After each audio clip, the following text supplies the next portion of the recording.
Hallelujah. कितने लोग खुश हैं?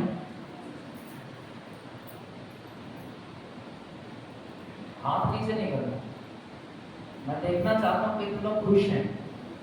सभी खुश हैं? दो हाथ सभी के पास दिखाए। आइए एक जोरदार ताली मसीह के लिए, जोरदार ताली। हालेलुया।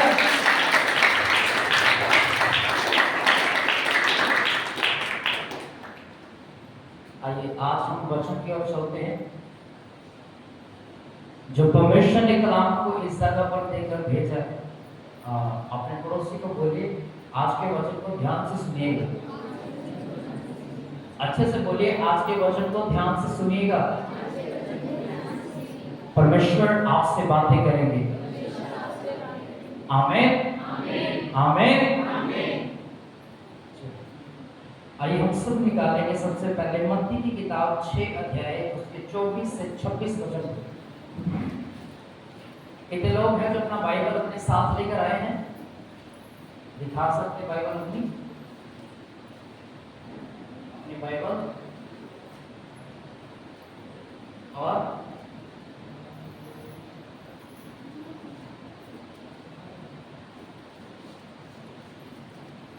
जो अपनी बाइबल के साथ नहीं आए हैं, मैं चाहता हूं कि अगले संडे आप अपनी बाइबल जरूर लेकर आइए। कितने लोगों का आधार कार्ड बना हुआ? इधर पीछे भाइयों का नहीं बना? आधार कार्ड नहीं बना आप लोगों का? भैया आपका आधार कार्ड नहीं बना? नहीं बना तो रखिए आप नीचे। बाकी जिनका बना है अपना हाथ उठाइए। बहन आपका आधार कार्ड बना? इधर बहन आपका आधार कार्ड बना? बना है? हाथ उठाओ। सभी का बना हुआ है लगभग। वो पता क्या है? वो आपकी आइडेंटिटी है, वो आपका पहचान है कि आप इस देश के, भारत के एक नागरिक हैं। समझ आया सभी को?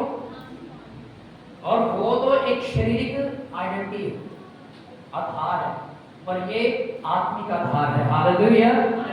जो आपकी जो बाइबल है इससे आपकी पहचान होती है। मान लो बिना बाइबल के आप बाहर निकलते अपने घर से, अरे कोई बातें ना करे, मेरी तरफ देखे सभी, कोई इधर उधर ना देखे, मेरी तरफ देखे। जब आप अपने घरों से बाहर निकलते हो तब किसी को नहीं पता कि आप क्रिश्चियन हो, आप मसीह में। समझ रहे सभी? आपने देखा अन्य जो जातियां हैं उनके अपने अपने साइन होते हैं कि ये उनकी पहचान होती है। अच्छा इसने ये वस्त्र पहने तो इसका मतलब है ये इस जाति की, ये इस धर्म से। हिंदू है उनके माला पहन रखी होती है या उन्होंने ओम का जो होता है वो लॉकेट पहन के रखा होता है। और जो एक सिख व्यक्ति है उसके यात्रा होता है, तलवार होती है इधर, होती कि नहीं होती? पर अगर आप मसीह हैं और बाहर निकलते हैं आपको लोग कैसे पहचानेंगे कि ये मसीह में है? बाइबल के द्वारा। आपके हाथ में आपकी बाइबल होनी चाहिए जब आप संडे आते हो। मैं काम की बात नहीं कर रहा, जब आप काम पे जाते हो उसकी बात नहीं कर रहा। जब आप संडे आते हो तो आपकी आइडेंटिटी, आपका आधार आपके पास होना चाहिए। Hallelujah hallelujah. बिना बाइबल के प्लीज चर्च में ना आया करें। बाइबल हमारे पास बहुत पड़ी है, अगर लेनी है तो आप ले सकते हैं, पर बिना बाइबल के आप चर्च ना आइए। जो नहीं पढ़ सकते हैं वो अपनी बाइबल अपने सामने रखें, हाथ रख के प्रार्थना करें कि परमेश्वर मुझे सिखा, क्योंकि इस चर्च में ऐसे भी लोग हैं जो अनपढ़ है, जो बिल्कुल अनपढ़ है, पढ़ नहीं पाते, पर सिर्फ बाइबल को पढ़ पाते हैं। परमेश्वर उन्हें बुद्धि देता है वचन को पढ़ने के लिए। Hallelujah hallelujah. तो परमेश्वर के वचन का आदर करें, वो आपके जीवित रहने का आधार है। आमीन। तो चलिए आज के वचन को शुरू करते हैं। मत्ती की किताब को निकालेंगे सभी, उसका 6 अध्याय उसका 24 वचन निकाल कर कोई पढ़े। कहता कोई भी व्यक्ति दो स्वामियों की सेवा नहीं कर सकता। कहता एक से तो वह बैर रखेगा और एक से प्रेम रखेगा, या एक से घनिष्ठता रखेगा और दूसरे को तुच्छ जानेगा। क्या घनिष्ठता? यानी कि एक को ज्यादा प्रेम करेगा और दूसरे से बैर करेगा। हालेलुया। क्या कहता है? कोई भी व्यक्ति दो स्वामियों की सेवा नहीं कर सकते। अपने पड़ोसी को देखिए, और कहिए, कोई भी व्यक्ति दो स्वामियों की सेवा नहीं कर सकता। आमीन। अगला वचन पढ़िए। तुम परमेश्वर और धन दोनों की सेवा हाँ, नहीं कर सकते। कहता है तुम परमेश्वर और धन दोनों की सेवा नहीं कर सकते हो। इसी कारण मैं तुमसे कहता हूँ कि अपने प्राण के लिए ये चिंता न करना कि हम क्या खाएंगे या क्या पिएंगे, और ना ही अपनी देह के लिए कि क्या पहनेंगे। क्या प्राण भोजन से या देह वस्त्र से बढ़कर नहीं। आप सभी ध्यान से सुनिए। कहता कोई भी व्यक्ति दो स्वामियों की सेवा नहीं कर सकता। कहता या तो तुम परमेश्वर की सेवा कर लो या फिर धन की सेवा कर लो। किसकी सेवा कर लो? जुबान है सभी के पास है, इधर भाइयों के पास है, सभी के पास है, बहनों के पास है, तो जवाब देना जल्दी से। क्या लिखा? या तो तुम परमेश्वर की सेवा कर लो या फिर धन की। अब आप ये देखिए, सबसे बड़ी बात, धन की बजाय परमेश्वर ने शैतान का शब्द क्यों इस्तेमाल किया? शैतान शब्द क्यों इस्तेमाल किया? या तो तुम परमेश्वर की सेवा करो या शैतान की करो, क्योंकि शैतान वो काम नहीं कर सकता जो धन काम करता है। समझ रहे? शैतान वो काम नहीं कर सकता जो काम धन कर सकता है।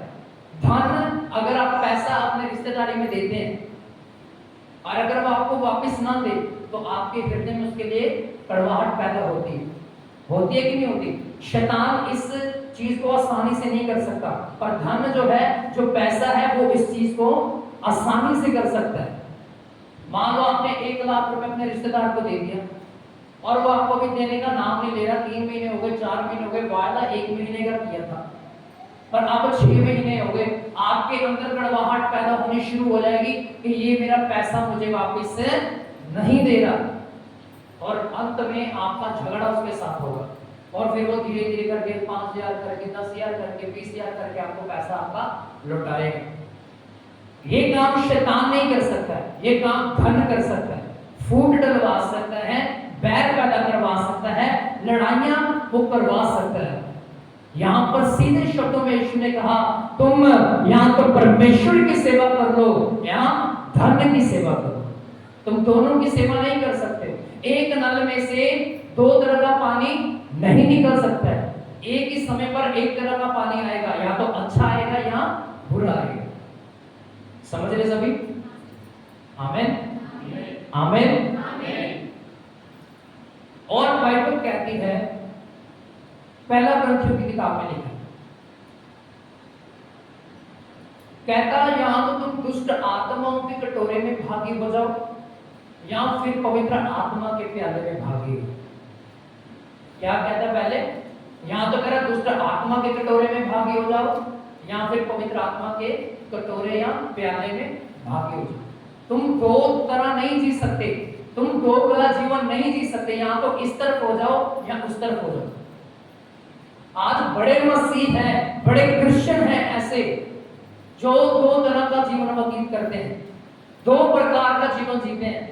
चर्च में आते हैं, दूध हैं, पर घर में क्या है?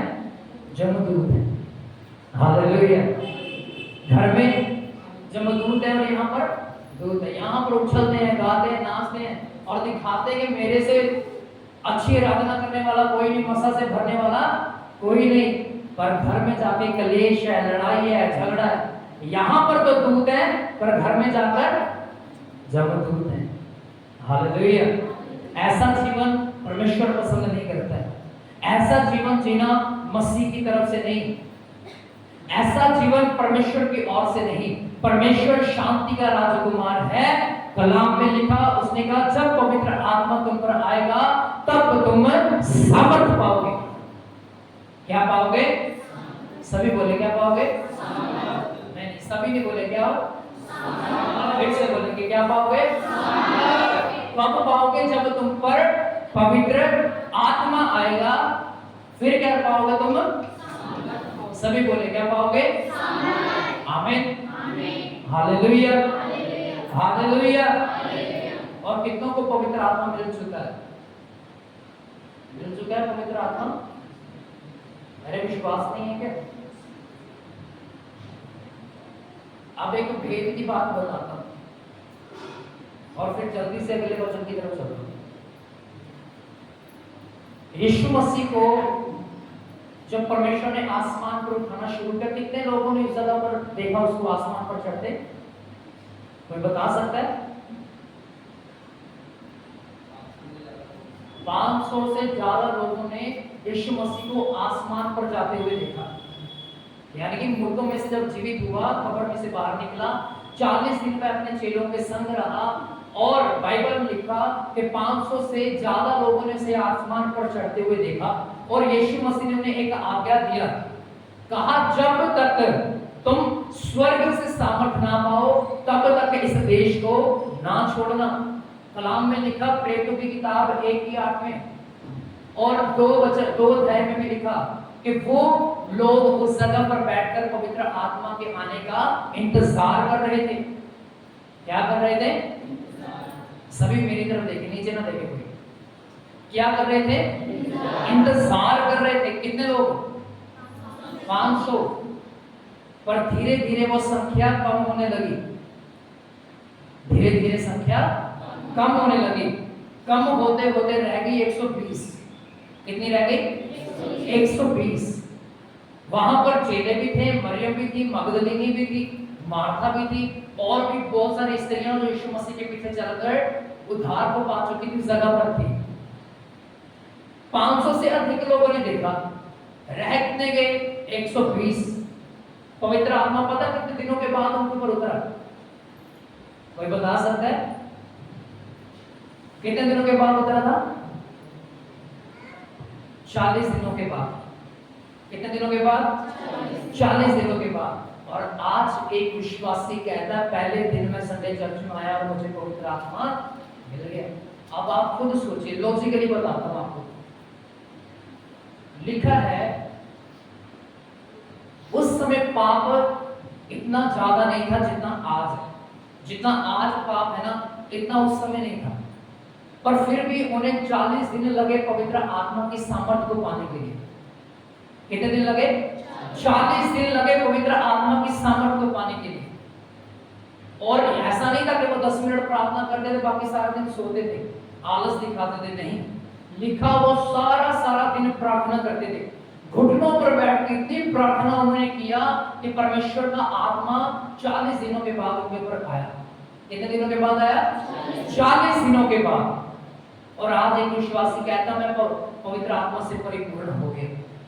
आज पाप से भरे हुए इस संसार में पवित्र आत्मा को लेना इतना आसान नहीं है। एक्लेसिया, आपको उसके लिए मेहनत करनी पड़ती है। पवित्र आत्मा के उसकी गाइडेंस में जीना पड़ता है, यीशु मसीह के वचनों पर चलना पड़ता है, प्रार्थनाओं में समय व्यतीत करना पड़ता है, फिर जाके पवित्र आत्मा मिलता है। और जो ये कहते हैं ना, मुझसे बार-बार पाप होता है, मेरे से बार-बार गालियां निकलती हैं, मेरे से बार-बार मास्टरबेशन होता है, मेरे से बार-बार फिल्में देख हो जाती हैं गलत, ये इसीलिए होता है क्योंकि आपके अंदर अभी तक पवित्र आत्मा नहीं आया। जब आ जाएगा तब सामर्थ आ जाएगी और खड़े हो जाओगे। Hallelujah, hallelujah. जब पवित्र आत्मा का तुम पर आएगा तब तुम सामर्थ पाओगे। पाप के ऊपर जीवन जीने के लिए, पाप के ऊपर फतह पाने के लिए, बीमारियों के ऊपर फतह पाने के लिए, गरीबी के ऊपर, कलेश के ऊपर फतहमंद जीने के लिए, तब तुम सामर्थ पाओगे जब पवित्र आत्मा आएगा। हालेलुया, हालेलुया, आमीन। तो हमें मेहनत करनी है पवित्र आत्मा को पाने के लिए। अब ध्यान से सुनिए, यीशु मसीह ने कहा, मैं तुम्हें अनाथ नहीं छोड़ूंगा। क्या कहा यीशु ने? अरे बोलो, मैं तुम्हें अनाथ नहीं छोड़ूंगा। कहता मैं तुम्हें अपना आत्मा दूंगा, और जो जिसके पास आत्मा होगा वो अनाथ नहीं होगा। जिसके पास आत्मा होगा वह अनाथ नहीं होगा। किस आत्मा की बात करता है? पवित्र आत्मा की। किस आत्मा की? और जिसके पास पवित्र आत्मा नहीं है वो क्या है? अनाथ है। जिसके अंदर पवित्र आत्मा नहीं, वो व्यक्ति अनाथ है। और वो तब तक अनाथ रहेगा जब तक अपने घुटनों पर आकर प्रार्थना नहीं करेगा, जब तक वो प्रार्थनाओं में समय व्यतीत नहीं करेगा, जब तक वह उपवास में नहीं जाएगा, पवित्र आत्मा नहीं आएगा, पवित्र आत्मा की सामर्थ्य नहीं आएगी, पवित्र आत्मा का अभिषेक नहीं आएगा। पवित्र आत्मा लेना हर एक व्यक्ति के लिए जरूरी है।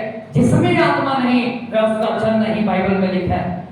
बाइबल में लिखा, जिसके अंदर मेरा आत्मा नहीं वह मेरा जन नहीं, वह मेरे लोग नहीं। अगर आपके अंदर पवित्र आत्मा नहीं तो आप उसके लोग भी नहीं हो। अगर आपके अंदर उसका पवित्र आत्मा है तब आप उसके लोगों की गिनती में शामिल होंगे। आमीन, हालेलुया। निकालिए अब मरकुस की किताब 10 अध्याय को। बस इसी वचन के ऊपर आज हम डिस्कशन करेंगे, इसी वचन के ऊपर चर्चा करेंगे। निकालेंगे मरकुस की किताब 10 अध्याय 17 वचन की ओर पढ़ेंगे। 10 की 17 से पढ़ना। और जब वे यात्रा पर जाने को आप ध्यान से सुनिए, दोबारा बोलिए। और जब वे यात्रा पर जाने को था, जब वह यात्रा पर जाने को था तो एक मनुष्य दौड़ता हुआ एक मनुष्य दौड़ता हुआ उसके पास आ गया।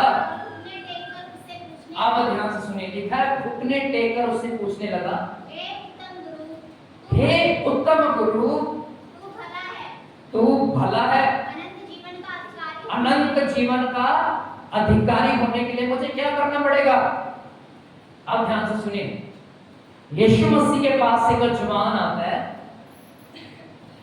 और यीशु मसीह को घुटनों टेककर उसके सामने कहता है, हे उत्तम गुरु, अनंत जीवन का अधिकारी होने के लिए मुझे क्या करना पड़ेगा? क्या कहता है वो यीशु को? अनंत जीवन का अधिकारी होने के लिए मुझे क्या करना पड़ेगा? क्या कहा यीशु मसीह ने? सुनिएगा ध्यान से। यीशु ने उससे कहा, तू मुझे उत्तम क्यों कहता है? परमेश्वर के अतिरिक्त कोई उत्तम नहीं, परमेश्वर से अति उत्तम और कोई नहीं। आगे तो जानता है, कहता है, अब यीशु मसीह उसकी बात का जवाब दे रहा है कि मुझे स्वर्ग में जाने के लिए क्या करना चाहिए। यीशु मसीह उसकी बात का उत्तर देकर उसे कहता तू आज्ञाओं को तो जानता है। हत्या न करना, अब ध्यान से सुनिए, मेरे पीछे बोलिए, हत्या न करना, आगे व्यभिचार न करना, व्यभिचार न करना, अरे बोलो, पहली आज्ञा क्या है? हत्या न करना, व्यभिचार न करना, चोरी न करना, चोरी न करना, झूठी साक्षी न देना, झूठी साक्षी अर्थात झूठी गवाही न देना, छल न करना, छल न करना, अपने माता पिता अपने माता पिता का आदर का आदर करना। अब उसका जवाब पता क्या होता है? उसने उससे कहा, हे गुरु, मैं बचपन से ही ये बातें तो कह रहा मैं बचपन से मानता आ रहा हूं। कोई नहीं आज्ञा बता। हालेलुया। क्या कहता है? ये सारी बातें, हत्या ना करना, झूठ ना बोलना, चोरी ना करना, व्यभिचार ना करना, माता पिता का आदर करना, ये सारी बातें तो मैं बचपन से करता आ रहा हूं। आगे क्या लिखा उसने? उससे कहा, यीशु ने उससे कहा, उसे देखकर यीशु को प्यार आया और उसने कहा, अब ध्यान से सुनिए, यीशु मसीह ने उसकी तरफ देखा और यीशु मसीह को बड़ा प्यार आया। यीशु को गुस्सा नहीं आया। क्या नहीं आया? सभी बोले, क्या नहीं आया? गुस्सा नहीं आया, प्यार आया। और लिखा, यीशु मसीह ने उसकी ओर देखा और कहा, तुझ में अभी भी एक बात की कहता तुझ में अभी भी एक बात की कमी। कितनी बातों की? अपने पड़ोसी की ओर देखिए, कहिए एक बात की कमी। फिर से बोले, एक बात की कमी। यीशु ने से कहा, तुझ में अभी भी एक बात की क्या है? उसने कहा, मैं हत्या नहीं करता, मैं चोरी नहीं करता, माता पिता का आदर भी करता हूं, अपना व्यभिचार भी नहीं करता, झूठी साक्षी भी मैं नहीं देता। यीशु मसीह ने कहा, हाँ करता होगा, ठीक है, पर तुझ में एक बात की कमी है। पता क्या है वो कमी? बड़ी आगे, जो कुछ तेरा है उसे बेचकर आप सुनिए, कहता है यीशु ने उससे कहा, जो कुछ भी तेरा है ना वो सारा कुछ बेच दे। क्या करते? अरे सभी बोले, क्या करते? बेच कर कंगालों में बांट दे। क्या बोला? बेच कर कंगालों में बांट दे। लिखा हुआ धनवान लड़का अपने मन में बड़ा उदास हो गया। क्या हो गया? सभी जवाब दीजिए, क्या हो गया? उदास हो गया। उसने कहा सारी जिंदगी मुझे लग गई पैसा कमाने में, मेरी पुश्तों का पैसा है, मेरे बाप दादों की जायदाद है, और यीशु मसीह कह रहा है अपनी सारी धन संपत्ति बेच दे, कंगालों को दे दे। ये यार ये कंगालों के लिए थोड़ी इकट्ठी की है मैंने, अपने लिए इकट्ठी की है, अपनी पीढ़ियों के लिए इकट्ठी की है। और लिखा वो बड़ा उदास हो गया। क्या हो गया? अरे आपके चेहरे क्यों उदास हैं? आपको तो नंद जीवन मिल चुका है ना, मिला कि नहीं मिला? तो फिर ऐसे उदास मुंह बनाकर क्यों बैठे? लिखा हुआ व्यक्ति क्या हो गया? क्या हो गया? उदास हो गया और यीशु को छोड़कर चला गया। यीशु को छोड़कर चला गया। यीशु मसीह ने क्या कहा? पढ़ना। लिखा वह व्यक्ति यीशु मसीह को छोड़कर चला गया और यीशु मसीह ने उस जगह पर कहा धनवान स्वर्ग के राज्य में प्रवेश नहीं कर सकता। क्या कहा यीशु ने? अरे बोलो, धनवान स्वर्ग के राज्य में प्रवेश नहीं कर सकता। सुई के नक्के में से कहता ऊंट निकल सकता है, सुई के नक्के में से ऊंट निकल सकता है। सुई देखिए आप सभी ने, वो छेद उसका कितना सा होता है? बिल्कुल छोटा सा। इतना बड़ा ऊंट है, निकल जाएगा उसमें से? तो फिर यीशु मसीह ने ऐसे बोल दिया, हवा में तीर चला रहा है क्या? तुक्के लगा रहा है यीशु मसीह? बोलो, इसका सही मतलब पता क्या है? जो धनवान है ना, उसका भरोसा उसके पैसे पर है। जो धनवान है ना, उसका भरोसा उसके पैसे पर है। यीशु मसीह ने कहा तुम्हारे सामने दो तरह के मार्ग पड़े हैं। कितने तरह के मार्ग हैं? सभी बोले कितने तरह के? कौन कौन से? एक सकरा मार्ग, एक चौड़ा मार्ग है। कौन कौन से मार्ग है? एक सकरा मार्ग है और एक चौड़ा मार्ग है। दो मार्ग है भाई तुम्हारे पास। जो चौड़ा मार्ग है, आज तो बड़ा ही आनंद है उसमें, आज बड़ा पैसा है, वो चौड़े मार्ग पे चल रहा है। धनवान जो है ना, वो चौड़े मार्ग पे चल रहा है, पर वो रास्ता आगे नरक की तरफ खुलता जाके। वो रास्ता कहां खुलता है? नरक में खुलता है। पर एक सकरा मार्ग है जिसमें तंगी है, जिसमें गरीबी है, जिसमें श्राप है, जिसमें बीमारियां हैं, जिसमें यीशु मसीह के पीछे चलने वालों के लिए लानतें हैं, मार है, पिटाई है, लड़ाई है, झगड़ा है। पर यीशु ने कहा वह सकरा मार्ग कहां खुलता है? स्वर्ग की ओर जाके खुलता है। हालेलुया। और इस व्यक्ति ने क्या कहा? मैं अपना धन, अपना पैसा कंगालों में नहीं दे सकता, और यीशु मसीह को छोड़ के चला गया। इसने उस रास्ते को चुना जो चौड़ा मार्ग है। पर यीशु मसीह के चेले सकरे मार्ग में थे। आप देखिए, मैं सुई वाला पहले आपको क्लियर करता हूं इसका मतलब क्या है। शायद मैंने पहले भी प्रचार किया इस बात के ऊपर। जो ऊंट है ना, ऊंट देखा ऊंट सभी ने, असल में भी देखा होगा, फिल्मों में देखा होगा, नाटकों में देखा होगा, सभी ने देखा है। ऊंट जो है ना, वो एक हम्बल है, हम्बल जानवर है। वो क्या है? वो हम्बल जानवर है, यानी कि बड़ा नम्र है, बड़ा ही नम्र है। और वो एक हफ्ते भर का पानी एक बार में पी के रेगिस्तान का काफी किलोमीटर का सफर वो तय कर सकता है। उसको दोबारा पानी पीने की जरूरत नहीं पड़ती। और वो नम्र होने के कारण यीशु मसीह ने ऊंट का एक एग्जांपल दे दिया। कहता जो सुई का नक्का है वो स्वर्ग का द्वार है। सुई का जो नक्का है वो कौन है? सोने वाले बोलेंगे हालेलुया, जागने वाले बोलेंगे हालेलुया, धीमी आवाज से बोलेंगे हालेलुया, दोनों हाथों को नीचे करके बोलेंगे हालेलुया, फिर से दोनों हाथों को नीचे करके बोलेंगे हालेलुया।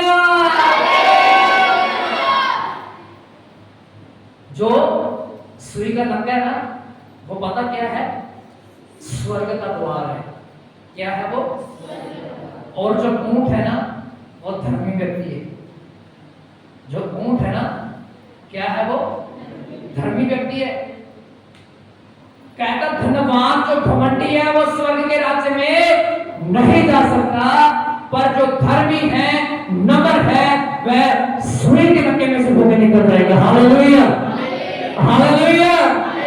समझ आया सभी को? सुई का नक्का क्या है? स्वर्ग का द्वार है। जो ऊंट है वो धर्मी व्यक्ति है। कौन है? धर्मी व्यक्ति है।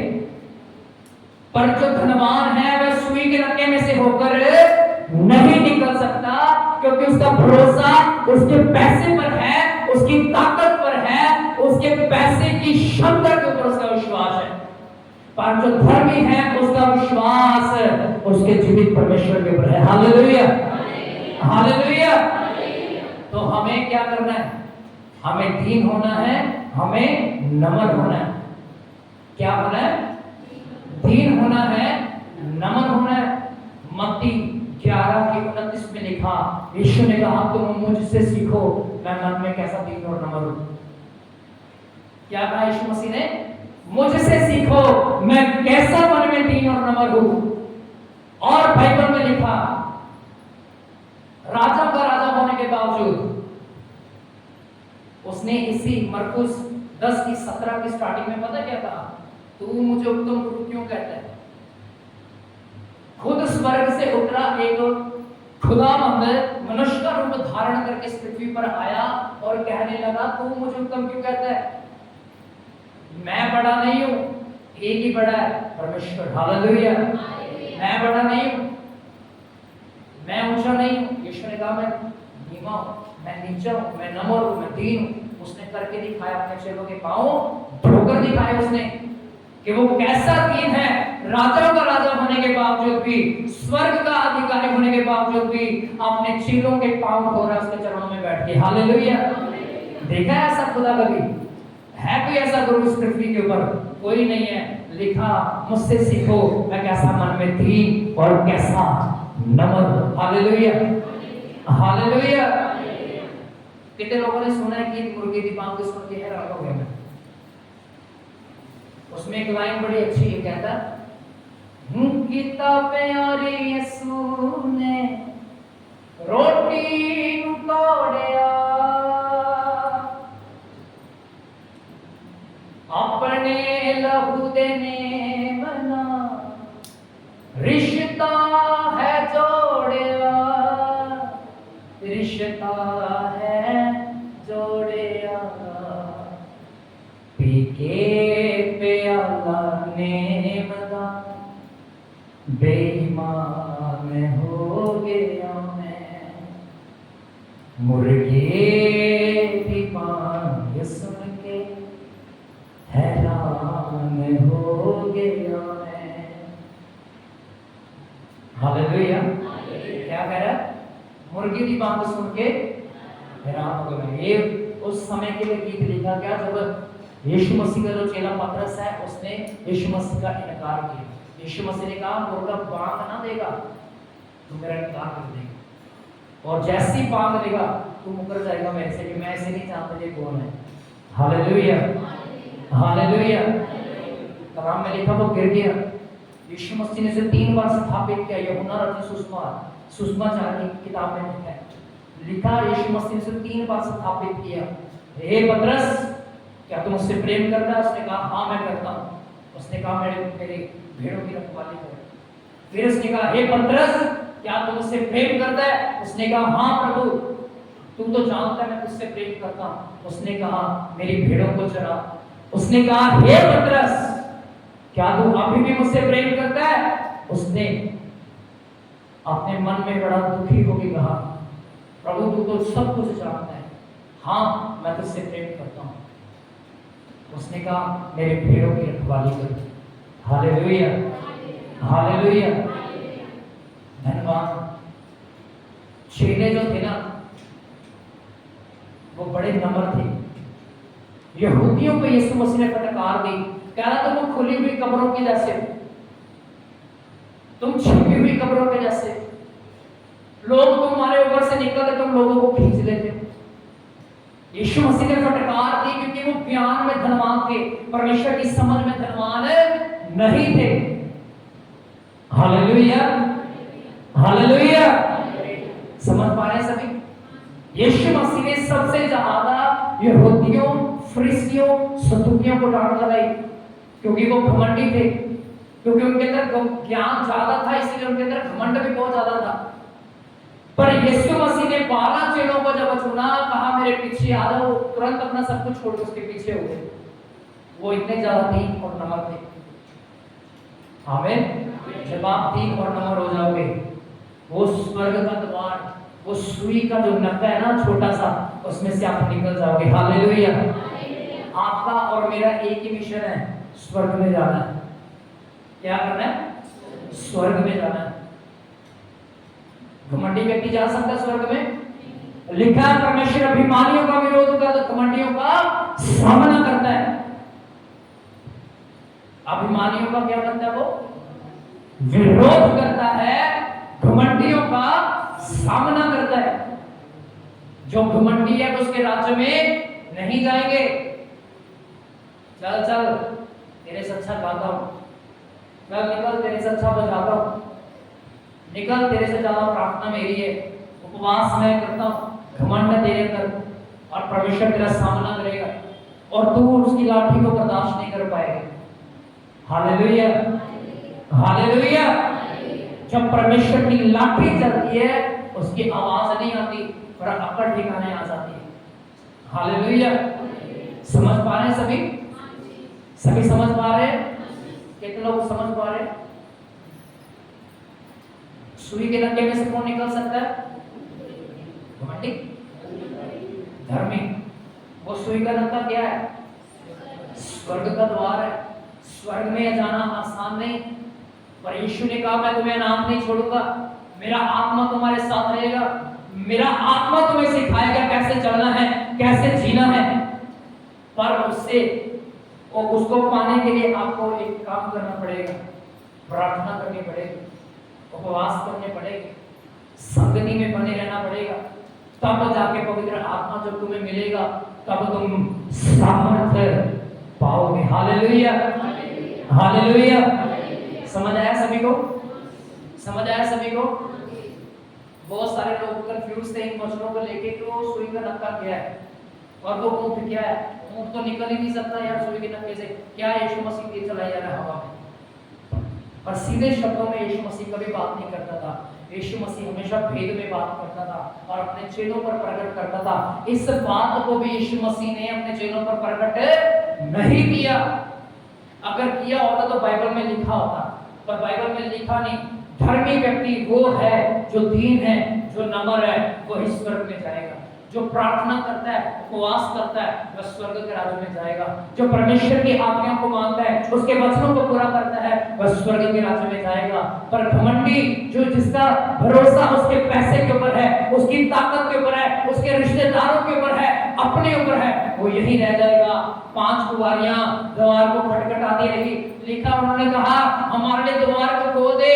उसने कहा अब द्वार बंद हो चुका, अब तो कोई ना तो उस पार जाएगा और ना ही कोई इस पार आएगा।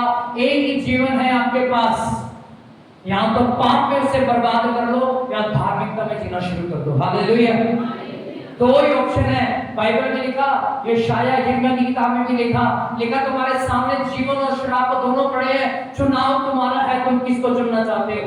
यहोशू 24:24 में लिखा, यहोशू ने कहा महानद के पास पहुंचने पर उसने पता क्या कहा, कहता आज तुम चुन लो किसकी सेवा करना चाहते हो, क्या अमोनियों की, क्या उनके देवताओं की जो आज भी कब्रों में है, पर मैं और मेरा घराना यहोवा की सेवा नित करेंगे। Hallelujah, hallelujah. कितने लोग कहते हैं आप में से मैं और मेरा घराना परमेश्वर की सेवा करेंगे? नहीं, एक दूसरे को देखकर नहीं उठाना। जिसका हृदय मानता है वही, जो ये कहता है कि हाँ यहोशू की तरह मैं और मेरा घराना परमेश्वर की यहोवा की सेवा नित्य करेंगे। कितने लोग हैं जो कहते हैं? हालेलुया। आइए सभी अपनी आंखों को बंद कीजिए, सभी आंखें बंद कीजिए। Thank you Jesus, hallelujah. अपने हाथों को उठाइए, थैंक यू फादर।